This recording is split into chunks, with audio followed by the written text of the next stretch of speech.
What is good? What is good? What is good, everybody? Let's see what is going on here. Let me see. Let me see. Everybody, welcome in, welcome in, welcome in. We are now live. Let me see what we got here. Live. Let me make sure all is good and all is working.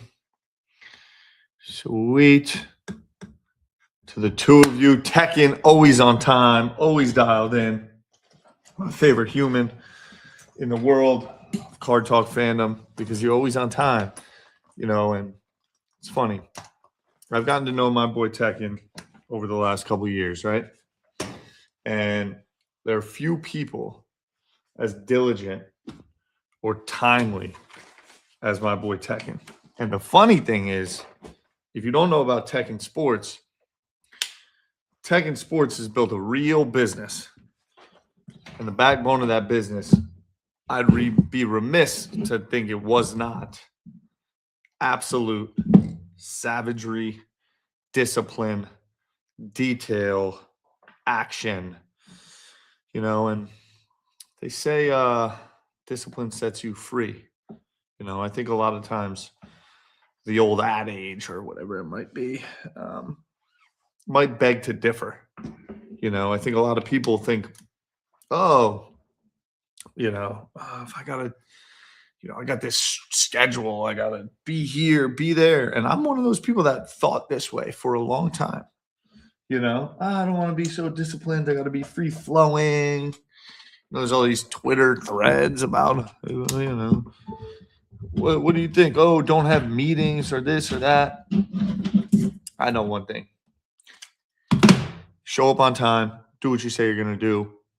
Not for other people, for yourself.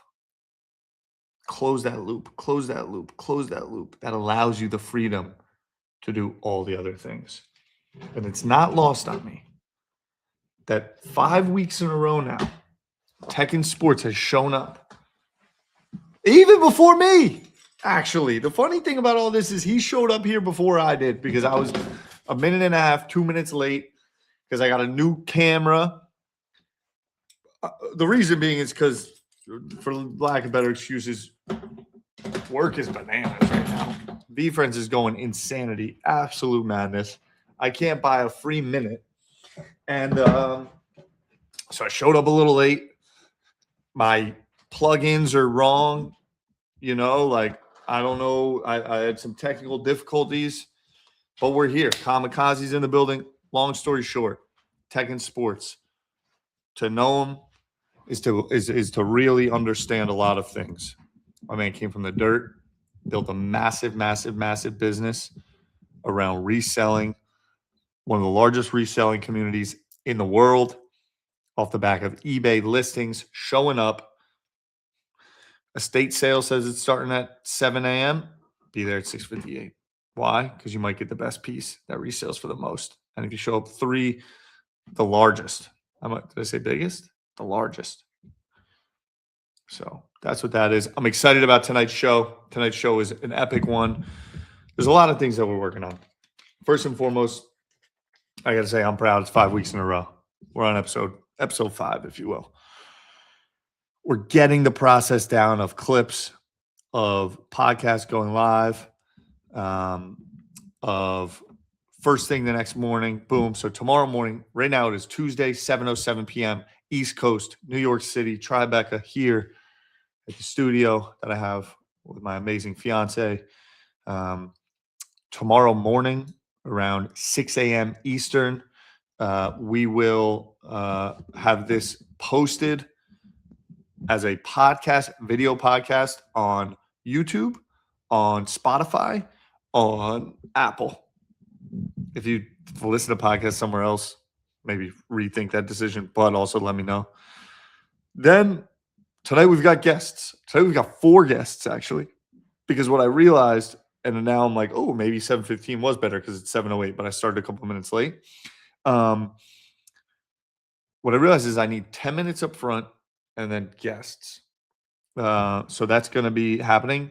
I've got a couple different guests. I got a potpourri of guests tonight, if you will. First off, shout out my boy Dr. Collectible, who was a guest maybe 2 weeks ago. Might have been 2 weeks ago. Was at our trade night in New York City, showed up. Been riding with V-Friends. I've had a great time spending more and more time. Shout out to all 12 people that are in here right now. So on the docket tonight is really fun lineup. First and foremost, I got my boy, the Card Carver. The Card Carver is a longtime friend of mine. And I got to pull something down or out. Oh, here we go. I got a little treat for Card Carver when he comes on. OG Card Talk fan. OG person that I've been working with in the hobby. Someone that we're trying to find the right approach on the V-Friends side.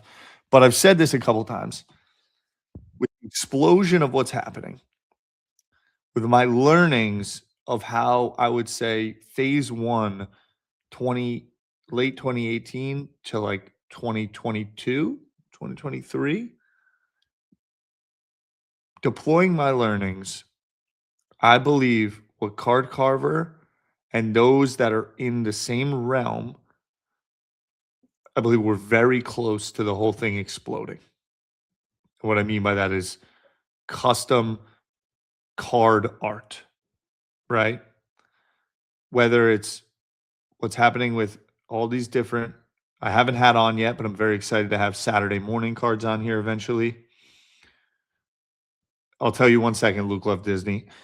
I'll tell you 1 second, I'll address that. What's happening with gas trading cards, complex now. I mean, last night, Sunday night, Lamine Yamal posted a collaborative post with Pokemon. We were dying of laughter in that, like, the backup point guard for the Orlando Magic used to post cards in 2021, and we'd talk about it for like 4 days. Like the whole hobby, everything's up 20% because someone in the NBA, whatever. Now it's just like it's everywhere. And I guess long-winded where I'm going and what I'm saying is that cards and collectibles are becoming ubiquitous. We do these insular things where we think, oh, Topps owns everything. Every card is Topps. Way more people don't know anything about Topps. There are collectors in there, in and around the hobby. There are people into sports. Think about the Super Bowl on Sunday night. You know how many people watch that for the first time? The world is big, and the internet has opened the whole thing. And I believe individuals like my buddy Tom Card Carver have a huge market. I had Eddie from C3 Grading. PSA today just announced increased prices, more opportunity. You know how much modern Pokemon is getting graded? You know how many people don't know anything about PSA that are interested in graded cards and or Pokemon? A lot. So we've got custom card artist, Card Carver coming on. Then we take it over to London town. We got a late night appearance from my boy Coby Bull, Habibi, my buddy who I had a great trip to Dubai with. He's going to be joining. Then I've got my buddy Danny from Breaking Co., who's a character in and of himself, who I'm just going to have a little chat about breaking landscape, what he's up to, hit him with all the questions. He's going to be an interesting cat. And then we wrap it up with one of my favorite people in the entire hobby, one of the more knowledgeable people, in my opinion, Ric Ellis, to give us a little rundown on all things Topps Chrome Premier League. The voice is a little raspy. I've been sick for about the last week or so, but I'm on the mend. I'm drinking a little electrolytes here. We're going to be live for about the next hour. And we're going to have a great episode. We're getting clips out from the guests. Thank you for saying that, Tekken. Everything's about just get it out. It's crazy. StreamYard, boom, gives me AI clips. They're like 80% of the way there. I add a little zhuzh on the front, little zhuzh on the back. Have some help, and we're good to go. Luke Love Disney. Hey, my buddy who owns a card shop got a V-Friends vending machine today. Are those like mystery box things? In some ways, yes. So we have a whole vending machine business that we're now rolling out, which we did a bit in partnership with Topps, but is a V-Friends vending machine. There's about 800 of them out in the world. There will be about another 800 over the next 6 months that end up in retail stores around the country. Within the vending machines are collectible pencil toppers. So we worthless wax. Thank you, man. That means so much, man, woman, whatever it might be. Worthless wax. Love some good worthless wax. I definitely have some around somewhere. Um, Collectible pencil toppers. They come out in seasons. So season 1 and 2, season 3 and 4, season 5 and 6. I think we're on 7 and 8, maybe, or 5 and 6. This is the third year. Two new seasons every year. New characters. The latest season has one of our most well-known characters, Rare Robot, in a gold, actual to gold medal. There's a golden Rare Robot that you can find in these vending machines. We're going to be ramping up content, all of that. Lastly, before I get Carver on here, I'm excited. I'm going to be at Comics Pro next week. It's looking like in Glendale, California. B2B comics exhibit. Shake hands, get to know a lot of the comic retailers around the country as we work to get comics on the streets, into the shops, into the hands, and read by those around the country.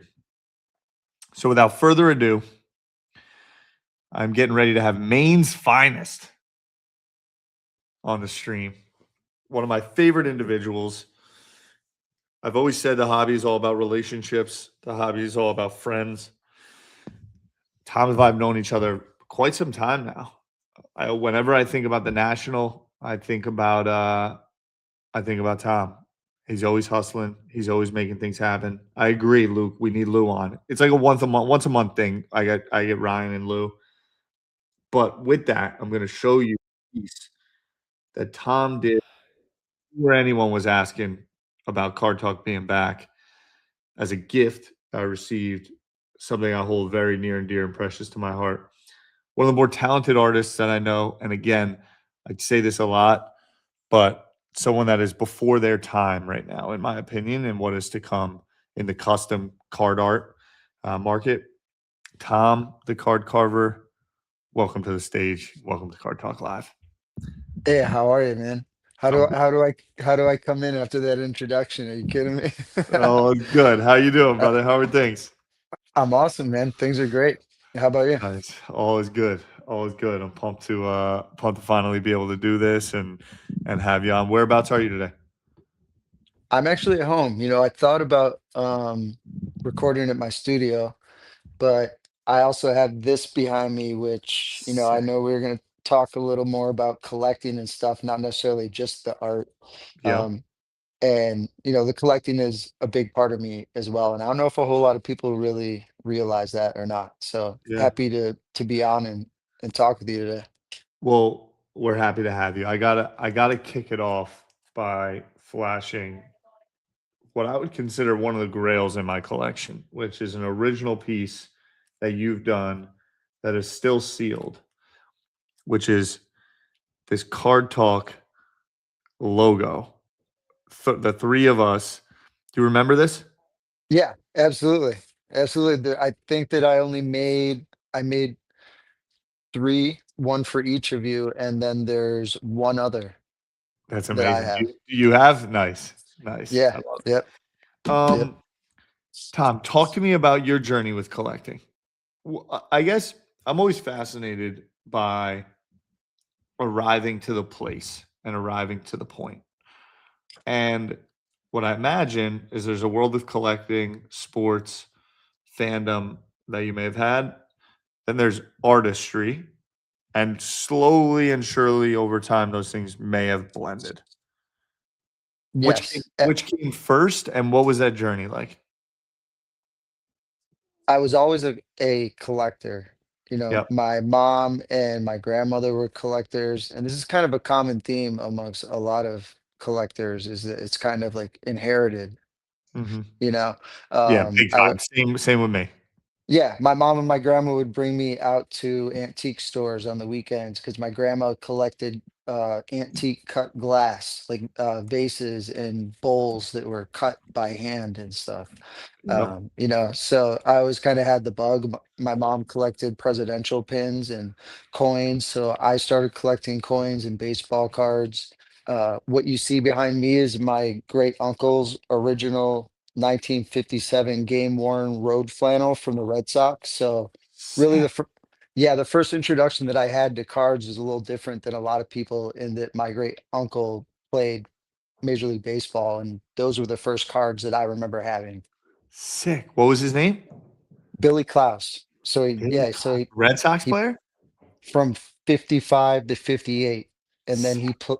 he played for some other teams too. He played for the Phillies, the Senators, the Orioles.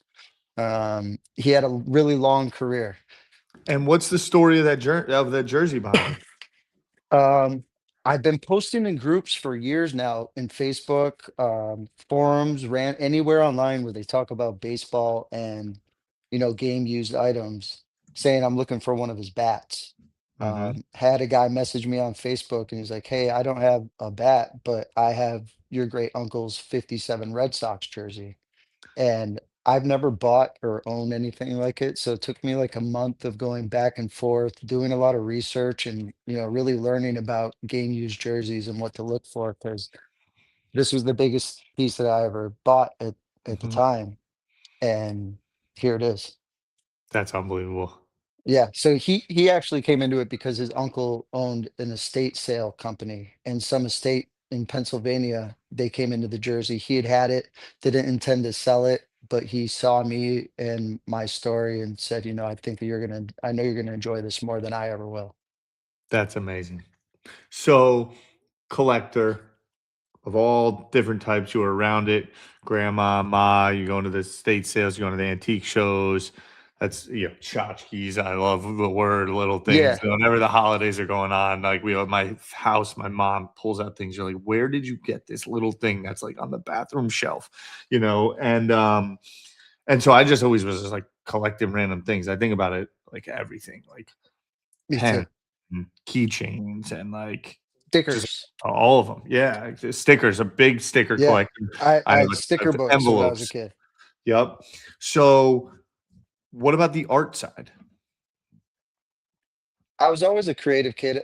Even with GI Joes and stuff, I was taking the GI Joes and screwing them in the back and remixing them to create my own characters or try to create. And I'd put a head on one and paint on it to create a comic book character that there was no action figure for because I wanted it. Mhm. And I was always drawing things like my own shoes, trying to draw my own starter jackets and stuff like that. I have a card at the studio actually that I got a couple years ago. Me and my friends would take our school pictures when we got them. We'd take them home, cut them up, and we would glue our faces to actual sports cards, and we would bring them back to school. There's just a handful of us that did this, and we would trade them with each other. And Mhm. just a couple years ago, I was at my good buddy Steve's in Illinois, where I grew up, and he had just gotten his collection back from his dad. And he was like, "Hey, you want to go check those cards out I got from my dad?" And not even like 5 minutes into it, he goes, "What is this?"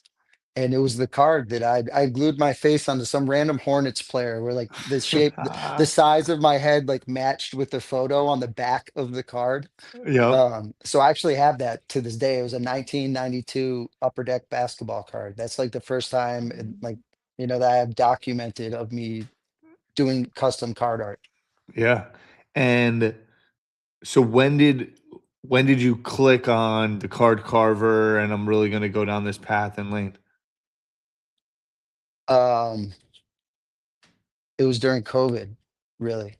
And my oldest son, River, had bought a box of like 90 Don Russ for $8 at our LCS. Yeah. And we ripped it all. It's all literally sitting in like a mound of, wrappers and random cards and the puzzle pieces that came in those packs. It's like, well, what are we gonna do with all this now? And my wife had started messing around making t-shirts and was doing really well with that and had all the sparkly vinyl stuff that you heat press onto shirts. And I started mixing that with the cards. And it started out at like throwing out a couple of things on Facebook and mostly just getting hated on and like Mhm. hardly being able to sell something for $20 to Yeah. to quitting my job last April and doing it full time. It's amazing. Yeah. That that's It's a that's a wild journey. And what is what does the output look like for you now? Commission work, project work? Talk to me a little bit about like the last couple years, maybe some highlights of pieces, or I know you've done some stuff at different events. What's kind of like the world, the ecosystem of Card Carver? I've been trying to stick to consistent drops, and drops consist of usually 8 pieces. They're all 101. I'm designing the image and then printing 8 of them, but each of the 8 is a different material. So there's only one that's canvas, only one superfractor, and so on. Mm-hmm. And there's always one sample and one artist proof. So I try to keep it exclusive. Consistency is the key, as really to like anything. Yeah. But to maintain being relevant for as long as I have, you really have to be consistent. And I can see it when, there's times where maybe I get, a little overwhelmed with things and I maybe fall back a little bit. I can see the way it goes up and down. And, when I'm really pushing and I've got good energy going and I'm riding that wave consistently, it's really hard to stop. So Yeah. I'm trying to do like 2 drops a month like that, and then also do an auction and or a smaller drop with just like 3 limited pieces every Wednesday. Nice. So it might be a small drop or it might be a cut piece that I did with Chuck Styles that's authenticated by CGC and JSA. Oh, sick. Yeah, I've got just like a stockpile of inventory because I'm a little different than a lot of the guys that are doing, especially the slab art and the drops. And there's a lot of guys that are doing the drops. Um, you know, I do also cut, which nobody else really does both, and nobody else has their autograph authenticated by PSA, JSA, Beckett, and so on. So So talk to me about that a little bit. So yeah, you put out twice a month for the most part. You're putting out a small collection, might be 8 pieces or something like that. yeah. Those are thematic, based around something that you are working on, or what is like a typical drop like? I'm trying to create more like series so that Mhm. collectors can, roll with the Yeah, whole series. Because I mean, people love to collect. yeah. They want things that match and stuff. But also, I just love to drop whatever I'm feeling. So it's Mhm. kind of hard, as an artist and creatively to not just go with whatever I feel in the moment and to like plan things out and stick to these themes. But it's all very nostalgia driven, you know. Yep, It's all about being as different as I can and also making people feel something. Because at the end of the day, that's really what drives people to want to spend their money, you know? yep. And And where can people get it? through Instagram and thecardcarver.com. Thecardcarver.com. Yep. And so then you were mentioning like CGC, JSA, you have partnerships with them? They're authenticating your stuff? Yeah. They authenticate off my autograph. So you can't send in one of my pieces to get graded, but Mhm, everything that I put out, I sign. So mhm. you can get it authenticated by them. And what was that process like? Like, are there other people that have that? Were you kind of like from the art side, or is that how that works? It's through the autograph door, and then it's just a custom piece that's getting kind of like authenticated. It's a custom piece getting authenticated, Yep. and it's definitely a process of getting to know people and building relationships to where you can get meetings to talk to the right people to get registered in their systems. And Hmm. I've been lucky enough to build those types of relationships and to be able to collaborate with some of these brands. And, when I go to trade nights or I'm traveling and doing shows, CGC will send me promotional items. At the National the last 3 years, I've been fortunate enough to do the PSA Registry Awards and creating art as actual awards, the trophies that are given to the recipients. You Sick. know, yeah, it's really dope. It's an honor. That's really cool, and I think like really solidifies them as pieces in many ways. Yeah, W- w- absolutely. What's on the docket? What's coming up? What do the next couple months look like? Planning on getting to shows. I spread myself out a lot last year. I'm trying to be more selective and really trying to target shows that I haven't been to. Really planning for the national because that's always a big one. And each Mhm. year I'm trying to do everything, elevated and building on what I've already done. Do you have Let any it, set plans? How can people engage with you at the national? I'll definitely have a presence in the VIP room, and I'm working on having a presence on the floor. I'll be announcing that stuff as I get closer. Hopefully I'll be making an appearance at the V Friends booth doing Most something. definitely. Yep. Um, you know, I, so there's gonna be stuff. Love it. Parting words, final words. What people can find you at the Card Carver on Instagram. They can purchase your work on thecardcarver.com. What's the last things that people should know about your work and your pieces? That every piece that I touch comes from me. Every piece leaves the studio. It's been designed by me. It's been produced by me. It's packaged. It's shipped. Everything is done by myself, and I really pride myself in that and just being as original as I possibly can. It's a brand you can trust. I love it. I love it. And I know that firsthand. We've known each other a long time now. Like I said, this piece I stare at often. Obviously, it's commemorative of the building, the foundation of Card Talk, my relationship with Ryan and Lou. But I've just appreciated the support you've always given, not just through your words, but through your work. But then, more importantly, and on top of it, just your constant ideas and thoughts and brainstorming and like appetite to do things together.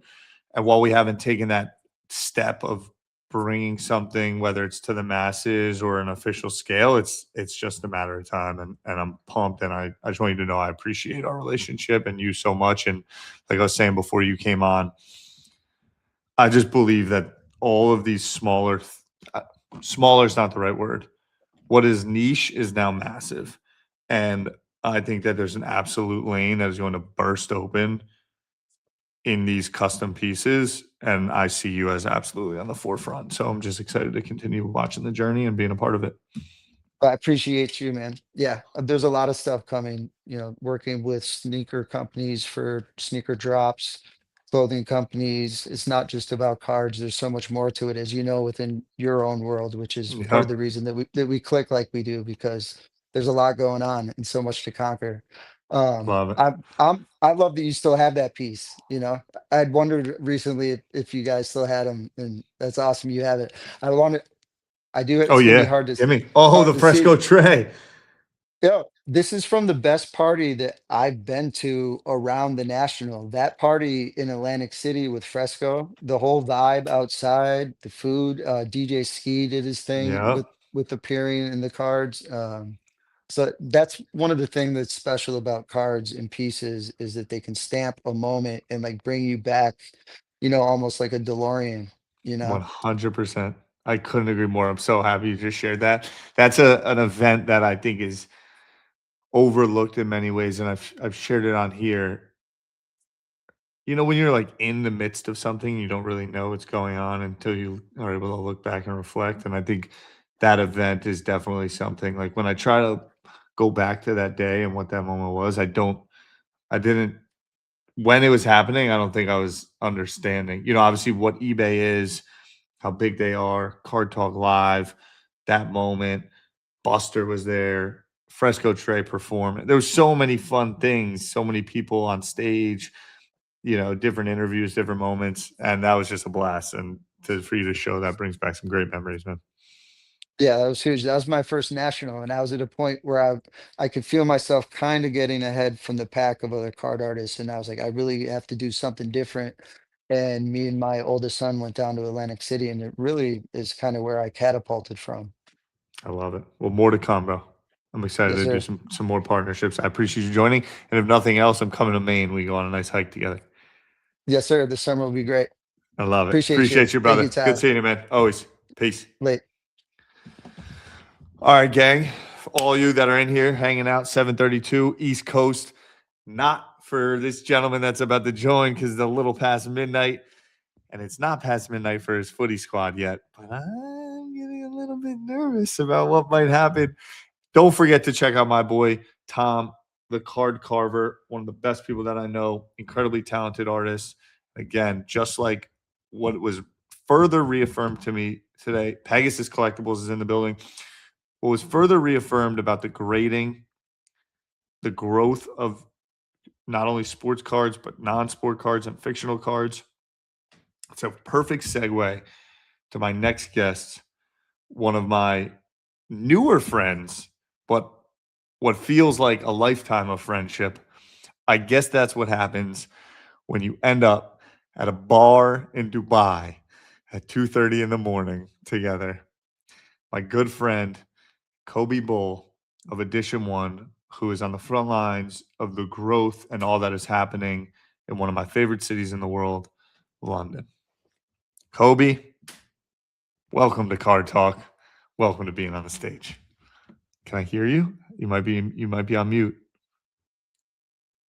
The camera's beautiful, but the audio issues are persisting. It's a good entry. I like what you're doing. Spider-Man behind you. Typewriter. How's that? There he is. There he you go. We is. got there in the end. What's going on, Coby? How we doing? Thank you for joining. Yeah. Half past is what they say over there, I believe. Half past midnight? What's the word for midnight? Past midnight. Half past midnight. We're celebrating. Nice. A little beverage. Love it. Adam Rips is in the building. Coby, talk to me. How are you? How was the day? How was the work day today? Today was great. Today was great for many reasons. Good day at work. Tottenham lost to Newcastle this evening. It's brought a lot of joy. And I'm drinking to it. I'm delighted, honestly. If Tottenham get relegated in the same year that my team, Arsenal, win the league, just that'd be all time. Out of this world awesome. I love it. I love it. Coby, you and I met what feels like 10 years ago, but was now maybe about 6 months ago in Dubai at the Dubai Card Show. On dog years. Yeah, like exactly. 7 years for a dog is like 1 year for us. That's the same as the hobby. 7 years in the hobby is 1 full year. That's exactly right. Yeah. There's a couple different ways I want to take this conversation, but first and foremost, I've appreciated your positioning in many ways in the hobby. I think when we first met, I think you're up to some things on the retail front. I think you are up to kind of positioning certain collectibles as pieces. I think that I engage with a lot of what I'll call vendors or people that are coming in that go right to breaking or go right to volume of margins of things. What I've understood, your approach is very curated. What I'm looking over your shoulder is a VCR, a graded VHS, a graded comic, a nice half-drinking bottle of Macallan, a baseball, and above up there, that might be a card up above your right shoulder. And I think what you've built with Edition One has catered to a unique individual that has many interests, that loves nerding out on some of this stuff, and is all based in, the old city of London. So talk to me. Tell me about Edition One. What the hell are you building? Right. So Edition One is an idea I've been collecting for years, and I've not been just collecting cards, Pokemon cards, sports cards, but anything and everything really, from comic books, which is probably my core. It's comic books, rare books, and just some crazy pieces over the years I've kind of accumulated. My son was born just over a year ago, and what became my favorite activity, hosting a poker game with friends and a rip night of sports cards and watching the Champions League or the F1, has now become impossible. I mean, my wife told me in no uncertain words that she was going to effing kill me if I had 15 people around watching the football screaming at the TV. So that's just not possible anymore. And I've been collecting for many private clientele, some high-end celebrities over the years, and we just decided that there isn't a place in the world where you can go and rip products and watch sports. So there are sports bars. In England, we have lots of bar culture, and bars are normally overcrowded, full of people, sticky tables, sticky floors. You can't always get a seat. And we want to make something more curated, a curated experience that it's a bit like a Soho house where you're going into a private members club. Hasn't got the negative connotations of the nightlife. You're going to watch sports. Me and you are going to watch the F1, and we're going to rip Topps Dynasty F1 on, whilst we're watching the race. We're going to jump on the golf simulator at the break.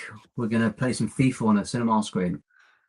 And this is all connected into the hobby because it'd be the first curated experience that's just a home for collectibles, which is what the idea of Edition 1 is. It's a home for collectibles. So it's a place I can finally store all my crazy pieces. Like I've got the Spider-Man 1 comic behind me. I've got a cigar on the shelf, smoked by Sir Winston Churchill. I'll show you in a second. And just some crazy pieces. Yeah. So that's the idea. So we're gonna open Europe's largest hobby store. We're gonna have, at the same time as that, we're going to have a studio attached with hopefully some of the celebrities coming on and ripping Topps Dynasty and some of the bigger products. And then a curated space for private members that can go and watch sports, open cards, and a home for collectibles is how I like to think of it. That's amazing. That I need to get there tomorrow. What Right. so the physical space and place is kind of the core of the business in many ways. Yes, sir. What does timelines look like? What if it's not too much to ask? When can I pull up to London? What will that look like? Well, I like to start things in a measured way. Mhm. So our approach has been, though I've been in the hobby for many years, but not publicly, kind of in Yeah. the shadows. And let's give this a go. Let's open Edition 1 up to the world. So our initial thought was let's start slowly and measured. So we've taken a property off the market in central London. London landlords are a little bit difficult. I grew up between London and Miami, so Miami is home to me as well. So the idea is to start in London, have a club in Miami, and then move across, New York, maybe Chicago. Imagine going to National and having a cool place to go afterwards. That's the kind of idea. We think it's going to be 12 to 18 months before the club is open, maybe 6 to 8 months before a pop-up shop is open. But we are very much rocking and rolling. We just did the Dallas Card Show, which we were really blessed to get a table at. There's normally like a 5-year wait list. And when they saw the curation of maybe a lot of money worth of memorabilia and assets on our stand, well, they got very excited and they gave us a great position and we had a great show. We'll be back there in March. To everyone who's coming out to Dallas, come and say hello. Edition 1 will be there. And March 17th, is it? I think that's right. It's the weekend of the 15th, I believe. So yeah, I think that's right. Yep. Amazing. You've been covering some ground. A little bit. You've been covering some ground, to say the least, with the 1-year-old. I want to get a little bit of insight.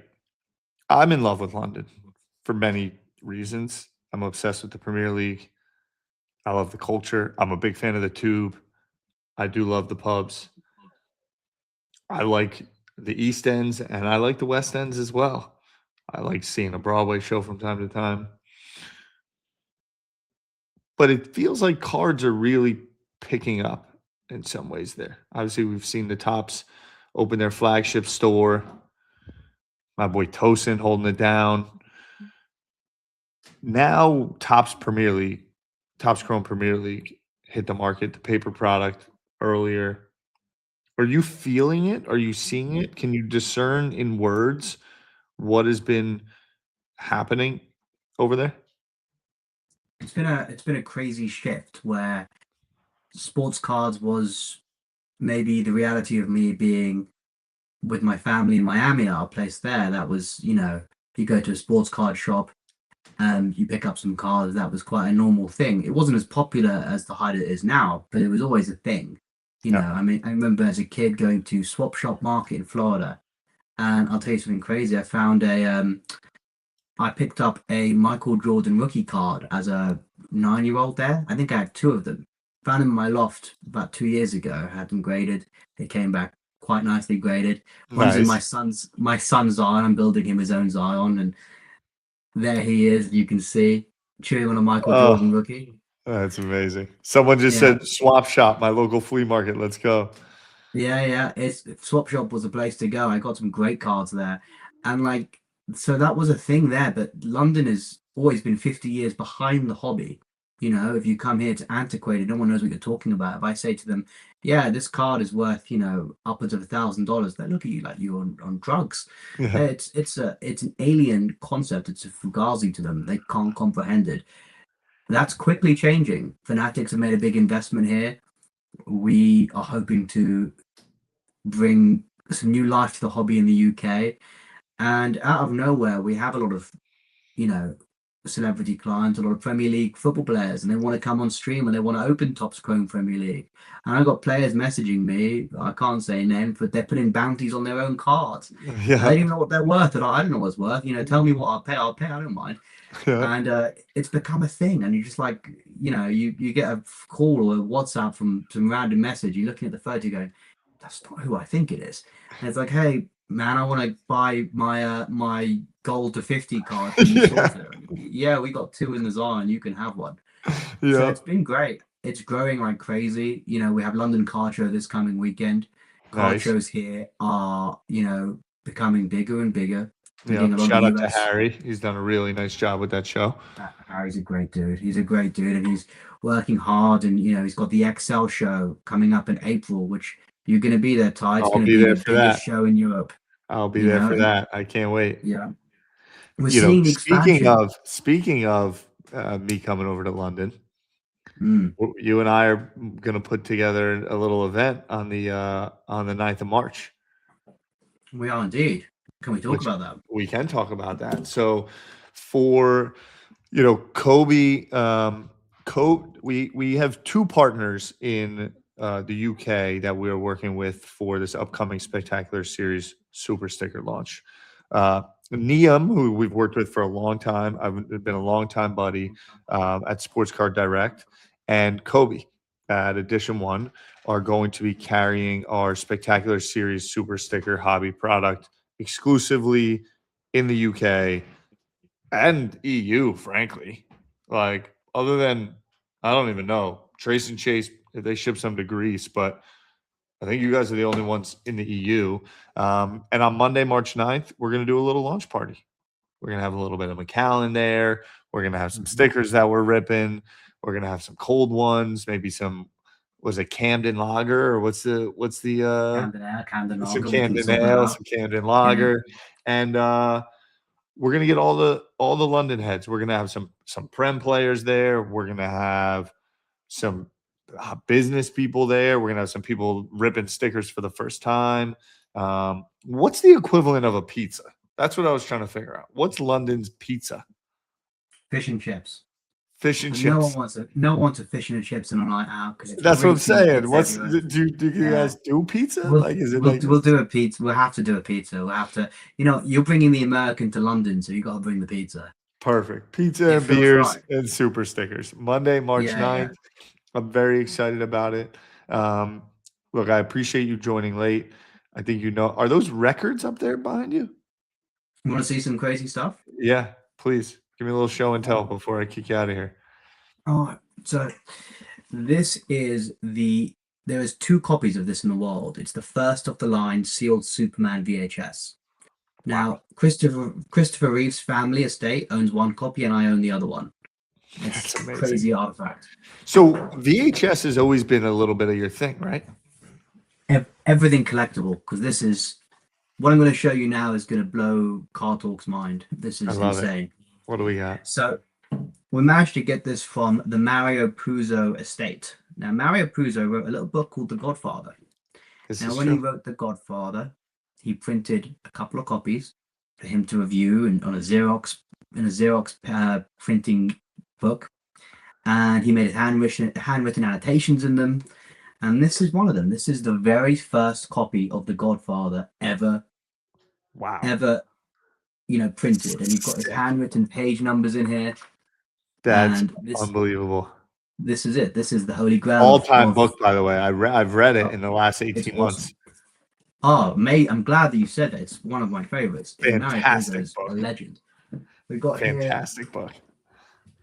We got here the first Spider-Man, Nice. My home Amazing copy. Spider-Man. Love that. Amazing Spider-Man 1. Not first appearance, first comic though. Yep. And then we have okay, this is cool. This is a cigar smoked by Sir Winston Churchill. That's amazing. Where do you procure something like that? I've been collecting many weird things for many, many years. That's going to go in our cigar bar in edition 1. Have you watched The Crown? Yes, sir. So one of my favorite episodes of TV ever is the London Fog episode. Oh, I know what you mean. A great episode with Winston He was Churchill. just a great character in that show, like really good character. And for some reason, that episode brings me so much joy. I really don't even know why. I think I just love London and London Fog, and that whole episode is I love amazing. that you know that. I love that you watch that. Yeah. Show you a couple more pieces. This was allegedly made by very famous Buzz Aldrin's daughter for him when he came back from the moon. It's a paper mache, and he's actually signed it. I don't know if you can see the signature. Yeah. If I move over here, Wait, hold on. we have Buzz Aldrin. The fact you just went Buzz Aldrin. Buzz Aldrin was from Montclair, New Jersey, the town that I grew up in.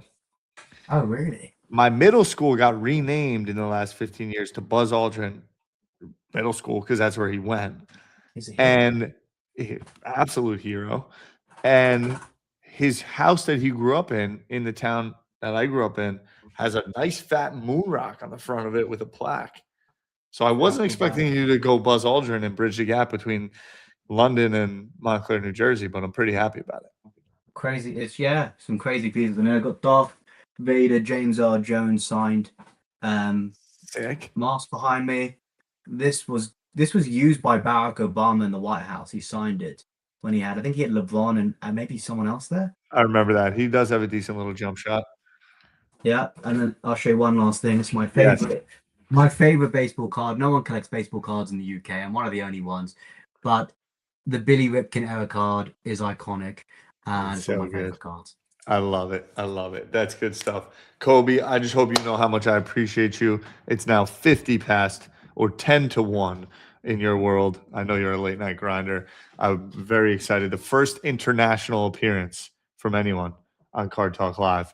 And we got a lot of things cooking. It's going to be a great year and multiple years ahead. I appreciate your friendship. I appreciate your partnership. I can't wait to get over and have a bang on night Monday, March 9th in London. All the best. All the best to Arsenal. I wish you well during this slog of the next couple months that it will be. Enjoy every moment. Take care. I'll see you, brother. Be well. Peace. Bye. That's my boy. Wait, what? You were not live? You were behind? Supreme? What are you talking about? Now you're live. Oh, you were caught behind. Supreme, James Cook, also one of my favorite people. You guys have a lot of similarities. You just like random weird stuff. We're a little bit behind on time. I got to get my boy to the stage. First and foremost, I have a lot of respect for this kid that's about to come on. And this is a little bit of a different appearance, I must say. But I've known Danny for some time now. He was shocked that I had his phone number in my phone. He was like, no way. And I was like, yes way. We've done some good business. Danny was an early believer, not an early believer in the macro of VFriends, but between what my partner Zach and I have been building with our relationships with breakers, Zach and Danny have a very kindred relationship. Danny, I'm excited to ask him questions that I don't really have the answer to yet, but Danny runs a decently sized and active breaking business. And this is not an easy thing to do. To my understanding, Danny's a full stack cat. Runs the ops, gets on the stream, breaks the cards, gets them out. And he's a Philly kid, like we all respect him like a good Philly kid. So he was at our trade night the other night, and I'm like, come on Card Talk. Let me ask you some questions about what it's like to run a breaking company. So here we are, 50 minutes into Card Talk. Danny, we're a little bit behind schedule, but we are now ready to bring you to the stage. Danny, Breaking Company, welcome to Card Talk Live. How we doing, brother? I'm honored to be here. Thank you, Ty, so much. Can you hear me, see me well? I can hear you super well. I love the marketing that you're doing with the background. That'll be included in the clips. I know what you're doing, trying to make it all happen. I definitely, I was like, it's Danny from Breaking Co. And then your handle's Breaking Company. And I'm like, okay, well, we gotta, thread the needle a little bit there, but we'll figure it out. Danny, talk to me. Where are you coming in from and what's going on? How's your day been? We're at the office, so it's low hanging fruit. Everything I own is Breaking Co branded at this point. You gotta. It's the little things that count. But I'm in the office right now. We're streaming as we speak. Just in another room, getting ready to pack some stuff after. A nice day of streaming. Danny, can I ask you a question? How old are you? I'm 25. You're 25. How long have you're the founder and CEO of Breaking Co? Yep. When did you start it? So after college, I had a job for about a year from home, online work, and I started dabbling in breaking. It was a good time. I love cards, all things cards. I've always loved cards. I never had that gap where everyone's like, oh, I liked it when I was a kid. Then I liked it as an adult. I liked it always and forever. It never stopped. What got you into it? What got me? I like sports, bringing myself closer to players I like, It's like, did you have a brother or like who introduced you to sports cards? I mean, I am the oldest in my family, but me and Nice. my brother collected together when we were kids. My friends, it was just like a pretty You're normal just into it. Yeah, everyone was into it, but then people kind of stopped, and I never stopped. I always liked it a lot. And you're a Philly kid? Yes, sir. Basketball, baseball, football. What was your 5 for 5, including the Philadelphia Union. Don't sleep on the Union. They make you it to collect the the Union? By the way, do they play at that little it used to be PL Park? like past the By the airport. bridge, by the water? Yeah, like very far. It's almost It's in a Delaware. sweet stadium. It's a really nice stadium. I think What's they it called still play now? there. Isn't it not Pico Park? Oh, it's Pico. I think it used to be called PL Park or something like that. Pretty sure it's Pico. But we I could played a be wrong. lacrosse game there in college, Penn State. I think I'm trying to remember who we played, maybe Penn, but it's a sweet field. Damn, so you're collecting the Philly Union? Not really. Yeah, More but you got a couple pieces. You got a couple more for pieces. show.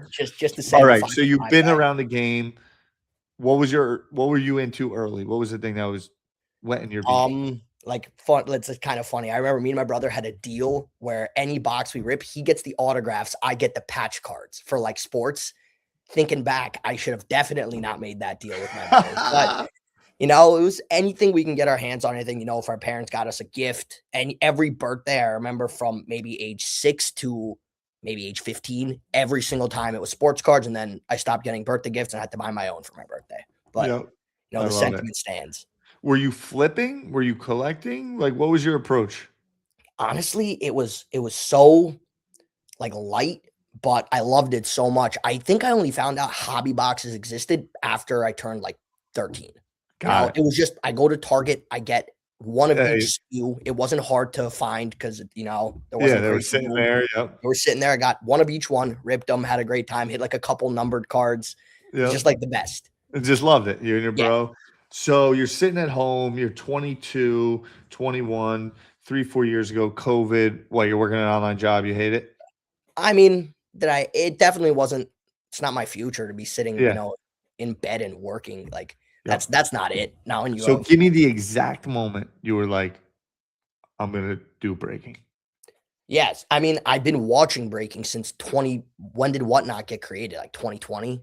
The day it got created, I downloaded the app and started watching.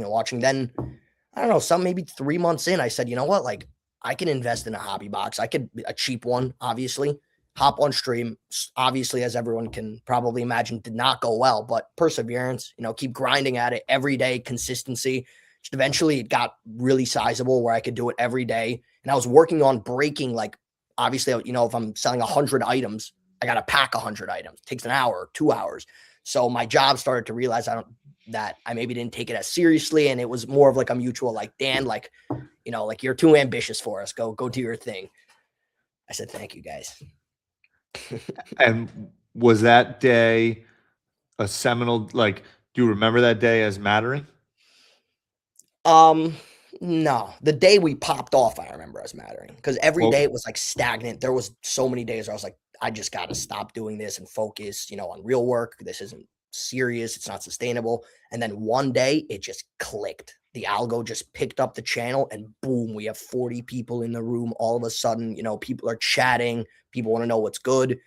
And that day I remember very vividly. Remember that like it was yesterday. Tell me the story of that day. What was going on? Sure. So me and my brother used to live stream together. And obviously it's your brother, you're butting heads after every single stream. What did we do wrong? What did we do right? He went on vacation. And I said, you know what? I'm going to do it by myself. He was like, all right, do it by yourself. And I just hopped on. I remember I tried a different system. I was trying, maybe dollar starts, maybe not random team, set prices. And I think what we did was like dollar starts, but not random team. That was the exact system we did. And just people came, people started bidding. They enjoyed the product itself. That was really big. I remember that very clearly. And did you call your brother like you're never going on a stream again? I did, yeah.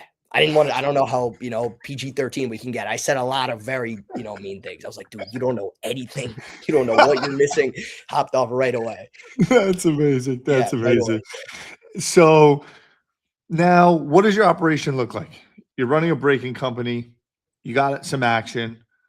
Obviously, you've kind of hit this, I don't want to say escape velocity because there's obviously more to do every day, but I don't think you're showing up to every stream thinking it might be your last anymore. Give me a day-to-day in the life of Danny operating Breaking Co. and a modern day breaking business. Sure. So I have a team. I come into the office. We have an office, help the team, do whatever.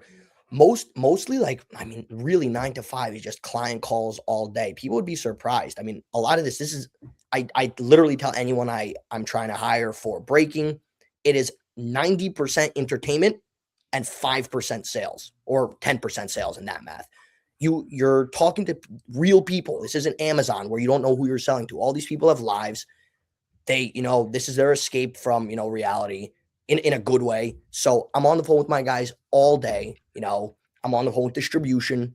We're packing, we're shipping, and then stream for, 5-6 hours a night, every night, 7 days a week. Every night, 7 days a week. Are you still on camera? In what sense? Am I a streamer myself? Yeah. I am. Currently, Wednesdays and Tuesdays, I don't stream anymore, and it's Tuesday, so I have the night to just chill. Nice. All right, perfect. That means you'd have more card talk appearances in the future. Yeah. What's the number one challenge you face in the business today? The worst. It's so hard. It's so impossible to convince someone to come stream for you. Like, hey, drop everything you're doing, and they're obviously a personality. Drop everything you're doing and come stream on my Whatnot account. It's like, without numbers, it's almost impossible to find anyone. Even with numbers, the person has to have belief in the system.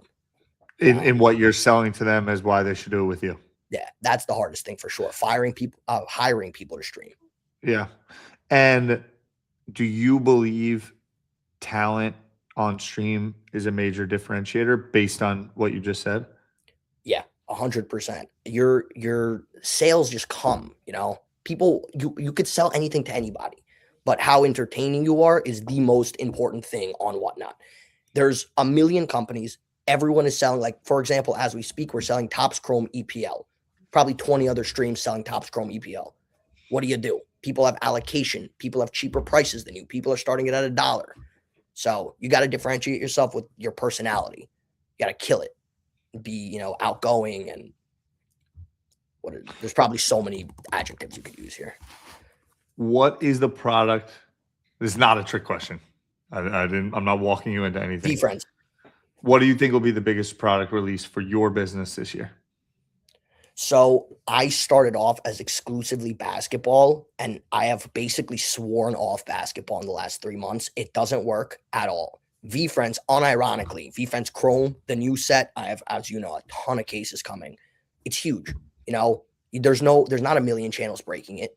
And I think that the people who love it really love it. So it makes it much easier to sell. And all you got to fill out is the entertainment, which thank God we have in the Breaking Co. So V-Friends stuff is huge. Disney, if we're not going V-Friends route, Disney is massive. Trying, to dabble in Marvel, trying to find someone for that. Someone asked you break any Pokemon stuff? No. Not at all. I probably should. How much time do you spend on sourcing product? every day, probably 4 or 5 hours every day. Yeah. Right? You have to buy right. That's also a huge thing. If you're not buying right, you cannot succeed at all. The margins are so small that you have to buy correctly. So getting, a good network of distributors, making good relationships, networking in that sense, very important. Mhm. How much time, energy, effort does your business spend on putting out content on social to essentially acquire net new users? 0 hours a day. I have to find someone to do that. It's so important. If anyone is watching, hit me up if you're good at social media, please. Like I post on Instagram every day, I'm sure you see, and that's it. Just pictures of cards. I don't even do like good comments under it. So minimal effort, but I should. I really should, and I don't. Well, look, even that answer, I think that answer sums up the success and how you've gotten to where you've gotten to today. Because while your answer is 0, you still are posting every day. And I think that what I've enjoyed about your energy and getting to know you, and it's just like, no matter what, I'm gonna make it happen. Like many people are sitting around knowing that they should and crippled by it being perfect and it looking good and it representing this and that and what have you. And I have to imagine you just saying, fuck it, I'm gonna just do it and we'll figure out a way to get it better over time is like 90% of what has led to the That's the type of success. motivation I needed to figure this out for tomorrow. I'm telling you, it's so minimal effort, but I do it because you got to do it. It's You a part gotta of do the it. business, but You got to do it. low And so effort. 1 is better than 0 is something we always talk about. And then over time, you just improve and improve, and you'll have that moment in content likewise where it'll be eureka. This just worked. Everything's changing, and we're going to go down this path for now. Got to get someone to do it. That's my next Yep. step. I love it. Crazy you bring it up. Today, I was talking to 2 people specifically about, creating a Breaking Co social media presence where somebody comes to the office, does like skits or whatever it is, interviews, small ones, post them, grind them out, all of them. Danny, I think you're inspiration in many ways. I've enjoyed, getting to know you. And I say that because I just know that there are probably many 18-year-olds, 17, 22, 32 for that matter, that could look at you and just say, I'm gonna just do it. And that's what I know of you. And you've made it happen. Even this little green screen background that you got going on right now. Like, I think many people would be like, that's not pretty enough or good looking enough or this. And it's like, just do it. Just show up, do it, hit the button, go, find, fail, find what works. And I know that of you. On the phone, figure it out, make it happen, hustle. Every time Zach gets off the phone with you, he walks over and that's my guy. Because no matter what, you guys are making it happen. Action, move forward, keep driving. And that's why I was like, yeah, let's have you on. I'm gonna learn some things. If someone watches this and is like, I can do it, me and my bro, we're sitting around not doing anything. You just gotta start, you gotta stay in motion, you gotta stay active. And so thank you for coming on.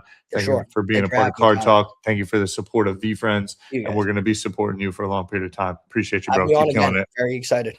Can't wait to have you back, bro. See you Be well. Peace, man. Bye. All right. Gang, we got Takin still in the chat. We got James Cook still in the chat. We got Alex Carbonier still in the chat. Thursday night, Alex was there. That was Thursday night. Yup. Takin, he is a winner. That kid is a winner. His energy is infectious. That's Philly for you. That is good old Philly love. People want to hate on Philly. That's what Philly brings to this country. That's the birthplace of America energy right there. Make it happen at all costs. And this is the moment of the night that I was very much most looking forward to. I said it before. I think this is only the second repeat guest. I believe that the individual that is about to come on, that I've already given a very eloquent, probably introduction on the previous Card Talk, so I don't need to double down. Boston is a terrible city, Ryan. Terrible city. I think this person might be one of the most knowledgeable people that I know in the hobby. Authenticity. And again, like, I've seen his journey and I've seen the impact that he's made in bringing net new people into this industry through thoughtful strategy. And I know he's changed ample amount of people's lives by showing them what's possible. And so I'm excited to have my boy Ric Ellis come on and talk about one of my favorite things, which is What's up, Premier man? League soccer. What's up, brother? How you doing? I'm doing great. How are you? I'm great, bro. It's good to see you. It's good to see you. Too. How's everything today? Dude, it's good. It's good. We're still coming off the high of the release week for Premier League. Watched Ryan breaking it pretty much all day today and just been binging streams pretty much all week long, watching to see when my guys get hit and everything. So it's good, man. Took in a little Bournemouth versus Everton earlier today. So it's good. Yeah. What was the result? What happened? 2-1. We were down 1-0, came back and scored 2. So sick. 3 points? Yeah, new transfer from Brazil is looking real good out on the right wing. So we love What's that. his name? His name is Ryan, Rayyan. So he was a big high-price transfer from Vasco da Gama in Brazil. It's kind of taking over that spot that Antoine Semenyo left open when he went to City. And 3 games in, 1 assist, 2 goals. Insane. Sick. Okay, I don't mean to put you on the spot. Do you know how much they sold Semenyo for? I want to say it was like 72 million, somewhere in there. And do you know what they bought Ryan for? 30-something. So good business. That's good work right there. Yeah. I mean, this team's just printing money right now. This is the team I've decided that I'm going to follow, and they're just they're just bringing in people. They keep them for a year or 2, develop them, sell them for double. Man, it's like they're flipping cards out there. It's a beautiful thing. I love it. So, man, Premier League's the best. I got to say, Rick, at this moment right now, this is the most live viewers we have had on Card Talk in the 5 weeks, and we were talking about the Premier League. It brings me a lot of joy. Based Bulbasaur is in the chat saying Ryan is a W player. Do we know, Alex asks, is Tyler Adams back? Tyler Adams is not back yet, but he did travel with the team today. So it looks like that's around the corner. But, I mean, selfishly, I kind of want him to make sure he's healthy for the World Cup, right? Yeah, exactly. We settle down. Everyone. We're fine. Exactly. Rick, I have not. Rupert Creates is in the building. I have not had the luxury of spending much time yet on this product. Can you give me a little high level? Obviously, this is the return of Premier League to Topps Chrome. Yep. Can you just give a rundown? What's up with the product? Obviously, it's here in the States. It's also in the UK. It is, for sure. Is there a difference in the product? Doesn't look like it so far. I think there is some differences in the retail formats, but hobby-wise, Breakers Delight-wise, seems to be very similar. We are starting to see people opening up blasters and hangers and whatnot in the last couple of days.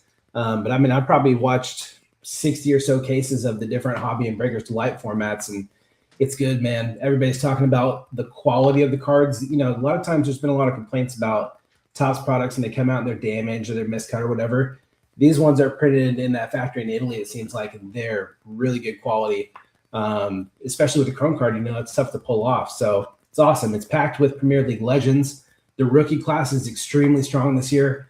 And there's a lot of homages to like those old school like club legends that are maybe not Premier League legends necessarily, but club legends, and people are loving it. They're loving to see that their old guys get pulled, that they really enjoy and everything. So was I think there an insert about something like the streets remember or Streets like don't forget? Streets don't forget? It's pretty much all those club legends that you're like, I remember that guy. Yeah, it's that type of thing. It really feels like, at least from the outside looking in, and when I see certain posts, like maybe there was just a little extra juice on the product development, or maybe they've been working on it for a long time. But, a lot of times we're happy, but there's always like, if it was me, I might have done this or that, or clearly the person developing it isn't really that deep. I don't feel like that's the case here. It definitely seems like they did their homework. You can tell there's people on the ground over on the other side of the pond that were deeply involved with the development of this product. So yeah, I feel it. I feel it a lot. I think they've done a really good job of making sure that this is interesting to the US audiences, which have been around for a while and have been buying kind of those really high end sets, and making sure that this is also appealing to the England, the buyers in Europe and England, who they've had a history of like treating almost with kid gloves in the past. and like here's your match attacks and all Yeah. that. And this is like we're not doing that anymore. Like you can get that, you can get retail, but I'm going to give you the good stuff too. I'm going to give you the David Beckham chase. We went and took him from Panini, club legends throughout, like big names, triple autographs coming out left and right. But they're not playing around. I love it. And what's the Cole Palmer? Did they do like a negative Yeah, zero or something they interesting did like their that? zero factor, and the autographs. There's only two. It's Morgan Rogers and Cole Palmer are the only autograph subjects in that doing the the cold celebration. What a great touch, right? I love it. I love it. Hey, Rick, what are some of the rookies prospects? It's funny because like rookie is like a very American thing, you know, in terms of like what an actual rookie is. What are some of the key prospects people are chasing in the set? I think there's really probably off the top of my head 3 that stand out to me. So clearly at the top, Esteval, Chelsea.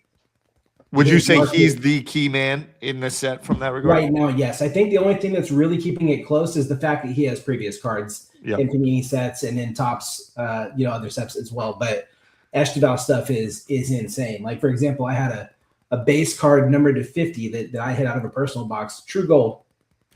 $575 I sold that thing for. Numbered to 50. Like that's baseball prospect numbers, right? That we're talking about. Not autographed, none of that. Wow. And this is starting to get into some good money for cards that aren't really tough to hit. Yeah. He's number 1.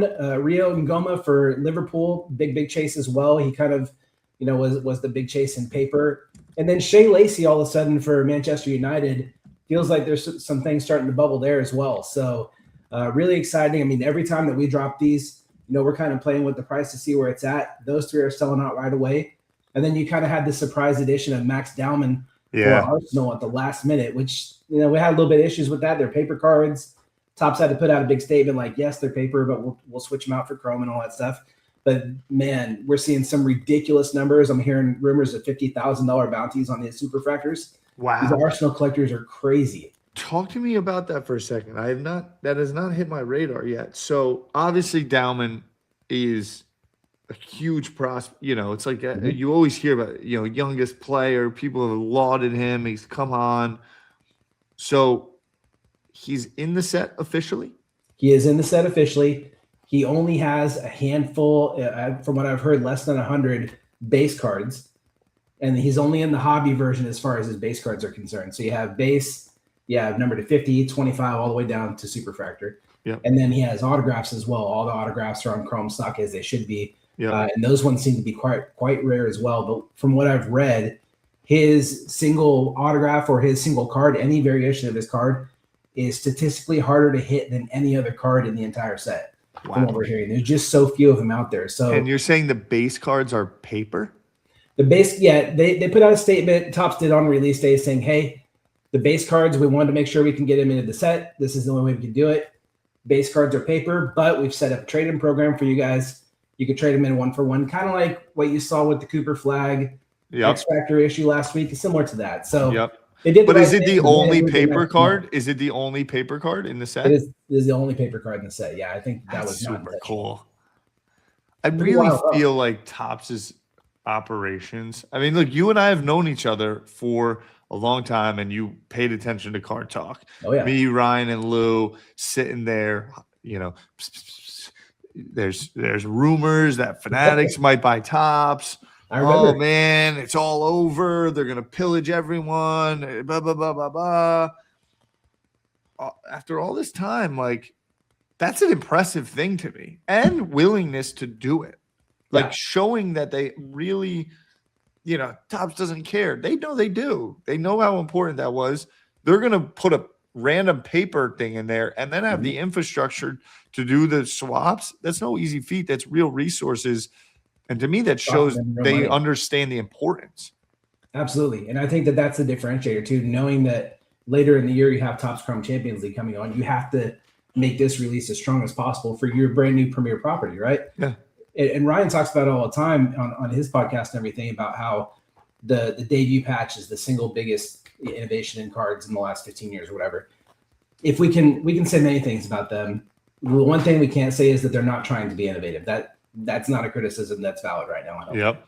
I agree. I just saw, I don't know if it was announced today, but they're dropping a 52 mantle into Is that wild? It's wild. It's amazing. I love it. Can you imagine? Like that's a card that people dream their entire lives of owning, the worst copy out there.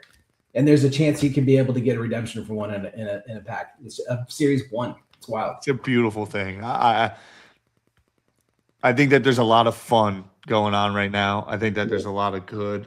Obviously, we've come a long way in the soccer, footy, hobby, if you will. Right now here, I have a Topps now Caden Clark from back in the day, 2020. Yep. One of my favorite sets, 2018 World Cup Prism. Mhm. But it feels like as much as it's been growing, as much as the hoopla around cost and all of these things, I'm speaking to a lot of people that are just having fun buying a box and ripping with their fam and enjoying it. And it feels healthy, I got to say. As crazy as it all is, it still feels healthy.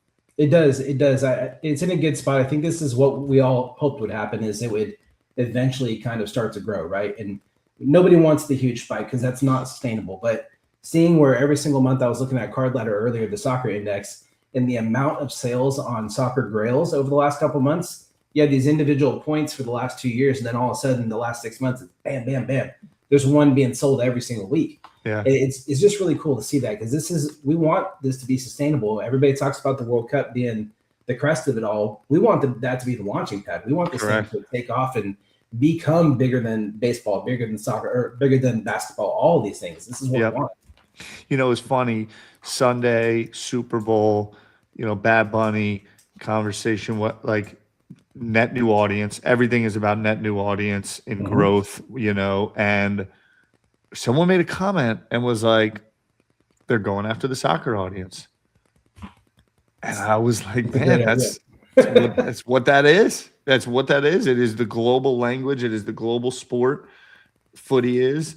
And there's a lot of people that have never watched an NFL game that watch that and are prepping for the World Cup, and obviously all the business tie-ins and all of that. And yeah, soccer, when we were at the National together, probably, I don't know what exact year, 21, 22, your passion around it. And it was like a little speck. The door is open and it's happening, and it brings me so much joy. And every time we get to chat, I just get fired up, and I appreciate you coming on, sharing some wisdom.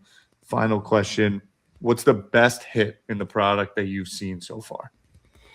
That I've seen so far. I did see that both the Esteval and Rio and Goma Super Factor autographs were actually hitting the same case. Really? On stream. That's kind of a mess. We don't want that to happen, but we really liked seeing on Castro Collects, we hit a Mohamed Salah gold on-card autograph on release day. And do they have on-cards? There's only a handful of subjects that are on card. So Salah, David Beckham, but only a couple of them are on card. And Ryan hit a gold one on release day. It's just, that's such a special feeling, seeing a player that has traditionally not signed for years until very recently here, and all of a sudden you just unearth one of those pieces that there's only a handful in the world. That was a really special feeling to see that happen. That's amazing. Congrats to Rye. Congrats to you. Again, congrats to Castro. You know how I feel. I think it is.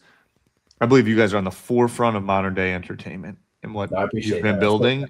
And I know how much impact you've had on that. And I just look forward to keep having you on. As often as you want, man. I'm here. You're the man. Enjoy the rest of the run out on the release. We'll chat soon. Anything I can do, please give me a holler, and all the best, man.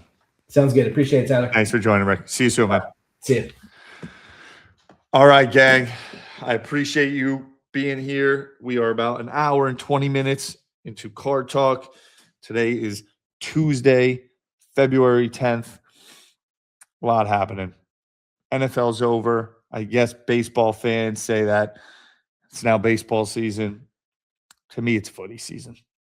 We are now fully into the thick of the Premier League race for the championship. It looks like an all-time one with Arsenal and Man City. Couple, Villa nipping at the heels, not really, frankly. But the Champions League race, that's a beautiful thing about footy. 4th place matters. 5th place matters. The last 3 places matter. And then we just turn the page to World Cup in America. just feels like something that's been on the docket for like at least 12 years. At least 12 years. I've got some fun things in the hopper. Huge product release. One of the biggest moments of my career coming up next Wednesday, February 18th, with the release of the Spectacular Series Super Stickers from V-Friends. Going out to Comics Pro for our B2B conference in the comic retail space. Got an upcoming trip to Poland where I'll be doing a show live from Poland, which I'm looking forward to. We're just going to keep chipping away and building this thing. If you've listened to this point on live, I appreciate it. If you've gotten to this point on the podcast, I really, really, it means so much. Any questions you might have, reach out to Card Talk Pod on Instagram. If you have any cards that you're looking to sell, let me know. I can help connect with potential buyers or listeners. That's something that we're doing more and more of.